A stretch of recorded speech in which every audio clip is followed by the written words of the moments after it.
Praise the Lord. ஆண்டவராகிய இயேசு கிறிஸ்து நாமத்தில் உங்களை வாழ்த்துகிறேன். தேவனுடைய பிரசன்னமும் கிருபையும் உங்களோடு இருப்பதாக. சங்கீதம் 91:10 சொல்கிறது, ஆகையால் பொல்லாப்புக்கு நேரிடாது, வாதை உந்தன் கூடாரத்தை அணுகாது. இப்போ பொல்லாப்பும் வாதையும் உன் வீட்டுக்குள்ளே வராது. இன்னைக்கு ஆண்டவராகிய தேவன் அநேகருடைய வாழ்விலே வாதை. நீதிபதிகள் 3:33 சொல்லுது, துன்மார்க்கனுடைய வீடு, துன்மார்க்கனுடைய வீட்டிலே கர்த்தரின் சாபம் இருக்கு. அநேக வீட்டில் வியாதி, வறுமை, தரித்திரம், சண்டை, பிரிவினை, குழந்தை இல்லாதவர்களை, திருமணம் இல்லாதவர்களை, ஒரு வாதை நிறைந்த வீடாக இருக்கிறது. இதுக்கு பல காரணங்கள் பரிசுத்த வேதம் சொல்லுது. அதில் நம்ம சுருக்கமாக சில விஷயங்களை பார்ப்போம். சங்கீதம் 106 சங்கீதம் 29 வசனத்திலே அவங்க என்ன பண்றாங்கன்னா, தங்கள் கிரியைகளினாலே அவருக்கு கோபத்தை மூட்டினார்கள். தங்கள் கிரியை, நீங்க வாழ்கிற வாழ்க்கை முறைதான் உங்க வீட்டிலே சாபமா ஆசீர்வாதமா? தங்கள் கிரியினாலே கோபம் மூட்டினார்கள். ஆகையால் என்ன பண்ணதான், வாதை அவங்களுடைய வீட்டுக்குள் புகுந்தது. அந்த வீட்டுக்குள்ள வாதைகள் புகுந்தது. நம்ம வீட்டுக்குள்ள என்ன புகுறணும்?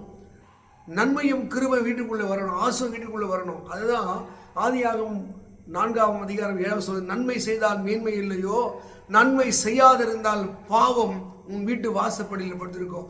இந்த பாவம் வாசப்பட்டிருக்கிற பாவம் வீட்டுக்குள்ள வரணும்னா, அங்கே நீங்கள் அந்த பாவத்திற்கு, பிசாசுக்கு நீ இடம் கொடுக்கும் போது, அங்கே நன்மைக்கு பதிலாக தீமை இருக்கும் போது, தெய்வ பயம் இல்லாத பொழுது, அவர்கள் தங்கள் கிரியினாலே அவர் கோபத்தை ஊட்டினார்கள். ஆண்டவர் வாதையை அவங்க வீட்டுக்கு அனுப்பினார். இதுதான் விதி. ஆதியாகம புத்தகத்தில் 12ஆம் அதிகாரம் 17ஆம் வசனத்திலே அங்க பார்வோன் வீட்டுக்குள்ள வாதை போனது. என்ன தெரியுமா? நீதிமானாகிய உத்தமனாகிய ஆபிரகாம் மனைவியை அவன் கூட்டு போயிட்டான். இன்னொருத்தன் பொருள் வீட்டில் இருக்கா, இன்னொருத்தருடைய உழைப்பு வீட்டில் இருக்கா, இன்னொருத்தருக்குரியது வீட்டில் இருக்கா, ஜாக்கிரதை, வீட்டுக்குள்ள வாதை வரும். ஒரு சின்ன ஒரு பொருள், ஒரு 100 ரூபாய், இன்னொருத்தன் உழைப்பு, இன்னொருத்தருடைய பொருள் உன் வீட்டுக்குள்ளே வந்தா ஜாக்கிரதை, வாதை உன் வீட்டுக்குள்ளே வரும். சரி, வாதை வந்துருச்சு. இந்த வாதிலிருந்து ஒரு தீர்வை தேவன் வைத்திருக்கிறார். போராட்டத்திலிருந்து ஒரு முடிவு வைத்திருக்கிறார். ஆகையால் உன்னதமான கர்த்தரை நீ தாபரமாய் கொண்டாய். ஆண்டவரே, நீதான் என் நம்பிக்கை, நீதான் என் அடைக்கலம், என்னை ஆசீர்வதியும் என்று அவரிடத்திலே சரணகதியாய் போய் நீ மன்னிப்பு கேட்கும் போது திருமண தடைகள் உடையும், பிரிவினைகள் உடையும், ரகசிய பாவங்கள் விலகி போகும், குடும்பங்கள் செழித்து நன்மை அனுபவம். எப்போ தெரியுமா? உன்னதமான கர்த்தரை நீ தாபரமாய் கொண்டாய், பொல்லாப்பு உனக்கு நேரிடாது, வாதை உன் கூடாரத்தை அணுகாது. இன்னும் ஒரு படி நீங்க மேல போனீங்கன்னா, யாத்திராகம புத்தகத்திலே 12ஆம் அதிகாரம் 13ஆம் வசனத்திலே இஸ்ரவேல் மக்களுக்கு, அதாவது எபிரேயருக்கு அல்லாத எகிப்தியருடைய வீட்டில் வாதை போகிறது. பார்வோன் தன்னுடைய கிரியினாலே தேவனுக்கு கோபத்தை மூட்டுகிறான்.